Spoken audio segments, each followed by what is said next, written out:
지난주에는 우리 애굽에서부터 포로 지금까지 하나님의 계명을 멸시하고 안식일을 크게 범하는 자들에 대해서 쭉 살펴보았습니다.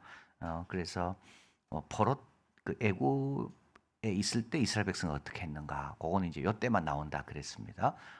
애굽에 있을 때도 이스라엘 백성은 여전히 우리 하나님 말 안 듣고 눈에 보이는 우상을 쫓아 살았고, 그래서 하나님께서 참 그들을 구해내기가 너무 참 자격이 안 되는 자들이지만 아브라함에게 하신 약속, 또 이방인들이 다 보고 있기 때문에 내 이름을 이방인 가운데 영광을 받으시야 그들도 구원받을 거 아닙니까?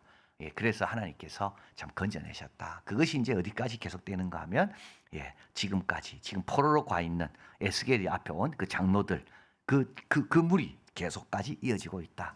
그럼 이들에게 합당한 게 뭔가? 이들에게 합당한 것은 여호와의 불과 칼이다. 이게 나옵니다. 여호와의 불이 40시절이죠. 남쪽 숲에 이르기를 여호와의 말씀을 들어라. 주 여호와 이같이 말씀하셨느니라. 내가 너희 가운데 불을 일으켜 푸른 나무와 마른 나무.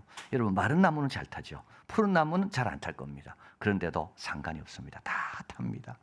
맹렬한 불꽃이 꺼지지 않습니다. 남과 북까지 예외가 없습니다. 다 탑니다. 이 자연재해가 아닙니다. 이거는 노아 홍수는 자연재해가 아닙니다. 그런 홍수는 없었고 앞으로도 없을 거고요. 이런 불도 마찬가지입니다. 하나님의 심판입니다. 아무리 인간이 노력해도 안 됩니다. 하나님이 작정하시고 불을 보내셨기 때문에. 48절 혈기 있는 자, 혈기란 말은 뭐 이게 성격이 아주 불같다 이런 뜻이 아닙니다. 살아있는 모든 자는 나 여호와가 불을 일으킨 줄 알리라. 그것이 꺼지지 아니하리라. 그러니까 모세가 하나님의 부르심을 받을 때 그 불이 타지 않잖아요. 이거는 이상한 불인 거거든요. 이런 불은 자기가 본 불이 아닙니다. 이거는 특별한 하나님의 임재를 보여주는 어떤 그 특별한 초자연적인 불입니다. 이 불도 마찬가지입니다. 꺼지지 않아요. 아무리 물을 퍼부어도 꺼지지 않아요. 하나님의 심판. 그래서 알게 되는 겁니다. 이 불은 하나님이 보낸 불이구나. 여러분, 우리 집에 어떤 문제가 생길 때 아무리 해결이 안 되죠. 이건 뭡니까? 이건 하나님이 하신 거구나. 그럼 어떻게 됩니까? 엎드려야 돼요. 하나님 뭘 원하십니까? 그게 시간 버는 거예요. 자, 그 다음에 이제 칼이 임합니다. 3절. 그래서 이제 그 히브리 성경은 요 20장 45절이 21장으로 되어 있습니다. 그래서 여기서부터 이제 21장이 시작되는데 여호와의 불과 여호와의 칼과 아주 비슷합니다. 이스라엘 땅에게 이르기를 여호와의 말씀이 내가 너를 대적하여 내 칼을 칼집에서 빼어 내 불이고 내 칼이고 의인과 악인, 푸른 나무와 마른 나무. 여기는 의인과 악인. 그래서 아주 참 이렇게 같이 이어지는 연속성을 우리가 보게 됩니다. 내가 의인과 악인에게 내게서 끈을 터임으로 내 칼집에서 빼어 모든 육체, 똑같죠? 남에서 북까지 모든 얼굴이 거슬린다 했는데 여기도 마찬가지입니다. 5절 모든 육체가 나 여호와가 내 칼집에서 빼어낸 줄 알리라. 다시 칼이 꽂히지 않습니다. 다시 불이 꺼지지 않습니다. 다시 칼이 꽂히지 않습니다. 이 정도 되면 꽂히겠지. 안 그렇습니다. 하나님이 명한 것을 이룰 때까지는 꽂히지 않을 겁니다. 이스라엘 백성이 회개하고 돌아올 때까지는 꽂히지 않을 겁니다. 이건 우연이 된 게 아닙니다. 이거 우리가 전략을 잘못 세우고 우리가 힘이 약해서 그래 된 게 아닙니다. 이건 하나님의 칼입니다. 칼집에 다시 들어가지 않습니다. 하나님이 칼을 빼기 전까지는 얼마나 참았습니까? 기다리고 기회를 주고. 그런데요, 하나님이 작정하시고 칼을 빼기 시작하면, 홍수가 내리기 시작하면 하루 이틀 내리고 마는 게 아니죠. 완전히 쓸어버릴 때까지. 이 칼도 마찬가지입니다. 칼집에 들어가지 않습니다. 아무리 칼집에 넣을래도 아무도 못 넣습니다. 여호와의 칼입니다. 모든 육체가 5절 나 여호와가 내 칼을 칼집에서 뺀 줄을 알지어다. 6절 인자야 탄식해라. 후에 할 일은 탄식밖에 없습니다. 너희의 허리가 끊어질 듯 탄식해라. 그들의 목줄에서 슬피 탄식해라. 이제는 탄식밖에 없습니다. 우리 예수님께서 십자가를 지고 가시다 여인들이 우니까 이렇게 나를 위해 울지 말고 너희를 위해 울어라.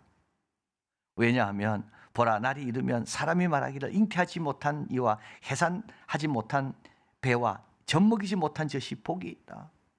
이제 예루살렘 성전이 다 무너질 것인데 그때 어떻게 된다고요?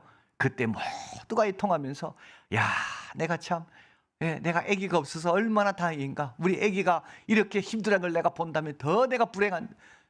과거에는요, 애 없어서 내가 불행인 줄 알았는데 그렇지 않다는 겁니다. 그래서요, 애곡하고 탄식하고 허리가 끊어질 듯 탄식해라. 자, 칼에 대한 묘사입니다. 그 칼이 날카로우면 죽임을 위하며 빛나면 번개같이 되기 위함이다. 얼마나 그 칼은 민첩한지 굉장히 날카롭습니다. 조금만 잘못해도 그냥 확확 날아갑니다.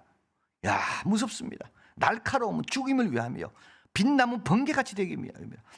우리가 즐거워하겠느냐? 내 아들의 규가 모든 나무를 업신여기다. 이건 참 어려운 구절이죠. 이게 무슨 뜻입니까? 내 아들의 규는 유다지파를 가리킵니다. 무다지파도 어떻게 된다고요? 업신여김을 받는다는 뜻입니다. 이 칼에 의해서. 여러분, 이 칼에 의해서. 11절, 그 칼은 손에 잡을 만한 쓸만하도록 빛나게 되어 이제는 바벨론 죽이는 자의 손에 넘깁니다. 날카롭고 빛나게 하는 칼입니다. 13절, 이것이 시험이라 만일 업신여기는 규가 없어지면 어찌할꼬. 그래서 업신여기는 규라는 것은 바로 이스라엘 백성이 업신여김을 당하다가 유다 왕조가 결국은 없어집니다. 어찌할꼬. 14절, 그러므로 인자야 너는 예언하여 손뼉을 쳐라. 이 말은 기뻐한다는 뜻이 아니고요, 이거는 신호입니다. 신호. 너무 무서운 손뼉입니다. 신호를 탁 보내는 겁니다. 칼로 두세 번 거듭쓰게 하라. 이 칼은 죽이는 칼이라. 사람을 둘러싸고 죽이는 큰 칼이라. 21, 22절, 바벨론 왕이 갈래길 두 길 어귀에서 서서 점을 칩니다. 자, 그래서 이제 바벨론 왕이 칼을 받고 이제 이 칼을 들고 쫙 옵니다. 그래서 이제 갈래길, 이제 예루살렘으로 가느냐 저쪽으로 딴 데로 가느냐, 이 딱 어귀에 딱 서 있습니다. 그래서 바벨론 왕은 내가 어디를 먼저 칠 건가 이렇게 이제 딱 생각하고 있는 거죠. 근데 바벨론 왕은 지금 어떻게 됩니까? 어디가 쳐야 될지 자기도 불안합니다. 그래서 어떻게 됩니까? 점을 칩니다. 화살들을 모아놓고 그 중에 표시를 하나 해놓습니다. 막 섞어놓고 하나를 눈 감고 뽑았는데 어디로 가라 이러면 이제 화살 그 점치는 방법이죠. 막 흔들어가지고 하나를 딱 뽑은 거죠. 또 한 가지는 희생제물의 간입니다. 간, 짐승의 간. 그래서 짐승 하나를 딱 베는 거예요. 딱 베서 간을 꺼냈는데 그 간의 모양이 이쪽이다 이러면 이리 가는 거고, 이 간의 모양이 저쪽이다 저쪽으로 가는 거죠. 그리고 우상에게 또 물어보기도 하고, 이 세 가지 점을 칩니다. 그런데 이 세 가지 점이 뭐라고요? 다 어디로 가라고요? 야속하게도 예루살렘으로 가라. 23절, 전에 그들에게 맹약하던 자들이 그것이 거짓 점괘로 여겼습니다. 이스라엘 백성들은 그런 거 안 믿었습니다. 뭐 간이 뭘 가르쳐 줍니까? 짐승의 간이. 그죠? 화살통이 우상은 없는 건데요. 처음에는 우습게 여겼습니다. 이스라엘 백성들은 그 우습게 여깁니다. 그 맞는 거죠. 맞는 거죠, 사실은. 그런데 그들이 지금은 뭐 한다고요? 그 우스운 것들이 원고이신 하나님이 즉 변호사다. 그들도 다 하나님이 원하는 곳을 향해서 가르쳐 주는 거죠. 26절, 주 여호와께서 이같이 말씀하시느니라. 관을 제하며 왕관을 벗어라. 그대로 두지 못한다. 칼로 다 제거합니다. 그런데 놀라운 말씀이 나옵니다. 낮은 자를 높이고 높은 자를 낮출 것이다. 누구는 높아질 것이고요, 누구는 낮아질 것이고요. 이건 새 질서를 지금 암시하는 겁니다. 새 질서가 오고 있다. 누구는 낮아지고 누구는 높아진다. 낮은 자는 높아질 것이고 높아진 자는 낮아질 것이고. 그리고 27절, 자, 내가 엎드리고 세 번 나오죠. 엎드려 떨릴 것이다. 유다 왕국은 완전히 멸망할 것입니다. 세 번입니다. 세 번. 그죠? 큰 성 바벨로나 무너졌도다. 화 있을지인저 화 있을. 이 세 번 하잖아요. 이건 완전히 무너진 겁니다. 이것도 마찬가지입니다. 완전히 엎드려졌습니다. 이것도 다시 잊지 못합니다. 그러나 또 희망이 보입니다. 마땅히 얻을 자가 이르면 그에게 줄 것이다. 30절, 그러나 칼은 그 칼집에 이제 꽂게 됩니다. 칼은 칼집에 들어갑니다. 그리고 내가 지음받은 곳에서, 내가 출생한 곳에서 내가 너를 심판하리라. 칼도 심판받습니다. 바벨론도 심판받습니다. 우리 하나님은 모두를 심판하시는 분입니다. 자, 여러분, 결론입니다. 새 질서는 옛 질서의 완전한 멸망 뒤에 세워집니다. 여러분, 새 포도주가 돼야지, 새 부대가 돼야 새 포도주를 담습니다. 이게 묵은 누룩이 자꾸 남아있으면 안 되는 거예요. 십자가는 뭡니까? 십자가에서 우리 예수님 완전히 돌아가시잖아요. 완전히 돌아가야지 새로운 세상이 열리는 겁니다. 그래서 우리도 완전히 죽이도록 노력해야 됩니다. 이게 십자가입니다. 그래야 어떻게 됩니까? 새로운 삶이 거기서부터 시작되는 겁니다. 그래서 모든 이 구약의 역사는 어디로 향합니까? 십자가를 향합니다. 근데 십자가는 어떤 곳입니까? 옛 질서를 완전히 죽이는 곳입니다. 마귀고 사탄이고 죄고 완전히 죽이는 곳입니다. 얼마나 감사합니까, 여러분? 완전히 죽으니까. 그리고 내가 안 죽을라 하잖아요. 우리는요. 내가 안 죽는 게 다행이라지. 안 그렇습니다. 내가 완전히 죽어야지, 완전히 욥처럼 빈손 들고 나와야지 어떻게 된다고요? 거기서 새로운 길이 쫙 열리는 겁니다. 그게 십자가입니다. 그래서 인류는, 구약은 어디로 향합니까? 십자가를 쫙 향합니다. 근데 십자가에서 뭡니까? 승리고 뭐 이런 게 아닙니다. 다 죽는 겁니다. 그리고 다시 인류는 어디서 출발합니까? 십자가에서 출발하는 거예요. 그래서 칼과 불이 다 태우고, 그래서 어떻게 됩니까? 마땅한 자가 다 올 때, 이때 다시 시작하는 거죠. 다 태우고, 파리고 뭐 런던이고 시카고고 불이 나가 다 타고, 그러니까 새로운 도시를 건설할 때 옛 도시는 사라지고 완전히 새로운 도시가 쫙 만들어지는 겁니다. 자, 그리고 의인과 푸른 나무도 다 칼에 죽습니다. 그럼 의인이 필요 없습니까? 안 그렇습니다. 마땅히 얻을 자가 오면 다 기억하시고 영광 받게 하시는 겁니다.